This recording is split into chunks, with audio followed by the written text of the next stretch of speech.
Сәлем, қалдарыңыз қалай, көңіл күйлеріңіз қалай? Сіздермен бірге көгілдір экранның ар жағында жолығып отырғаныма өте қуаныштымын. Біраз күн болыпты видео түсірмегеніме, өйткені таңғысына өте суық, қолым тоңып, солай түсіре алмай жүрмін. Бүгін бір өте шуақты әдемі күн екен. Бүгінгі күні мен сіздерге бір өте пайдалы, жалпы адамзаттың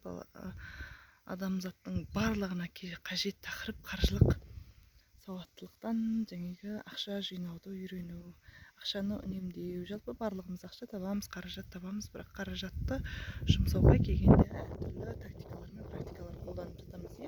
Біреуміз білеміз, біреуміз білмейміз. Ақшаны қанша жинап қояйық десек те жинай алмай жатады. Өйткені ақша келген бетте өзі кетіп қалады. Сондықтан ақша жинауды, қор жинақтауды, артыңызда қорды сақтап отыруды үйрену өте мықты, ол өте жақсы дүние. Сондықтан жоқ дегенде 6 айлық сіздің артыңызда қорыңыз болатын болса, сіз ешқандай қиналмайсыз. Сондықтан бұл қор жинаудың бірінші техникасы деп айтайын, америкалықтардан келген екен. 52 апта бойы қаражат жинау. Бұл неге үйретеді? Адамды сабырлылыққа, қажырлылыққа және адамдарды үнемі ақша жинауға деген мидың тұрақты түрде жинап отыруға дегенге дағдыландырады. Ал дағды ақырын біздің қанымызға сіңеді. Егер ақша жинауды үйреніп дағдылана бастайтын болсақ, біз ары қарай көбейткіміз келіп, соған қызығушылығымыз артады. Соған сәйкес біздің қорымызда үнемі ақша болады. Ол 52 апта бойы сіз кез келген ақшадан бастап жинап бастауыңызға болады. Ақырын көбейтіп отырасыз. Бірінші апта 100 теңге жинайтын болсаңыз, екінші апта 200 теңге жинасаңыз, үшінші апта 300 теңгеден, төртінші апта 400 теңгеден, солай 50 аптаға дейін көбейте береміз. 50 апта дегеніміз почти 1 жыл. Бұл басында ойлауыңыз мүмкін, аз-ақ ақша ғой деп. Жоқ, енді шамаңыз келетін кез келген ақшадан жинап бастауыңызға болады. Мен просто жаңағы мысал ретінде айтып отырмын, 100 теңгеден бастаңыз деп. Жинамағаннан қарағанда әлдеқайда жақсы, бірақ 100 теңгеден жинаудың өзі сіз 5-6 өткен кезде әжептәуір ақша жинап бастайтын боласыз. Бұл бірінші. Екіншісі, кез келген ақшаңыздың, жалпы тапқан ақшаңыздың 50%-ын ғана жаратып үйреніңіз. 50%-ін жаратыңыз, 10%-ын депозитқа сақтаңыз, келешек қорыңызға.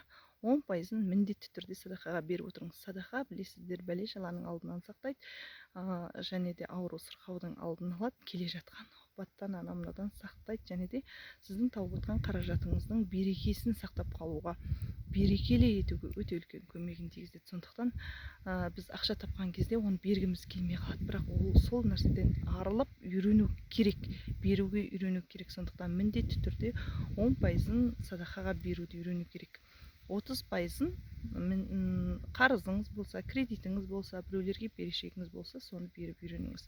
Одан артығын жұмсамаңыз. Өйткені сіз тапқан ақшаңызды біз не істейміз? Аламыз да, біреуге қарыз болсақ, соған бере саламыз, не кредит жаба саламыз, немесе бірақ жарата саламыз да, өзімізге деген жаңағы өзімізге жұмсамағаннан кейін, өзімізге арнамағаннан кейін, өзімізге жұмсап үйренбегеннен кейін біздің денеміз де, тәніміз де жалпы ақша табуға деген қызығушылығын жоғалтады екен. Сондықтан өзімізді де шаршатпай, өзгені де қинамай, жаңағы үнемі үздіксіз осы нәрсені жасап отыратын болсаңыз, бірінші ақша жиналып тұрады сізде, екінші садақаңыз үнемі беріліп тұрады, үшінші қарыз кредитіңізден, берешегіңіздің барлығынан құтылып жүресіз, төртінші сіз өзіңізге тапқан ақшаңызды жаратып жүргеннен кейін әрдайым сіздің ақша табуға деген, былай айтқанда, желанияңыз, қызығушылығыңыз, жаңағы өмірге деген талпынысыңыз өшпейді. Сондықтан бұл техника өте мықты техника, өте құнды техника. Бұны барлық миллионер мен миллиардер,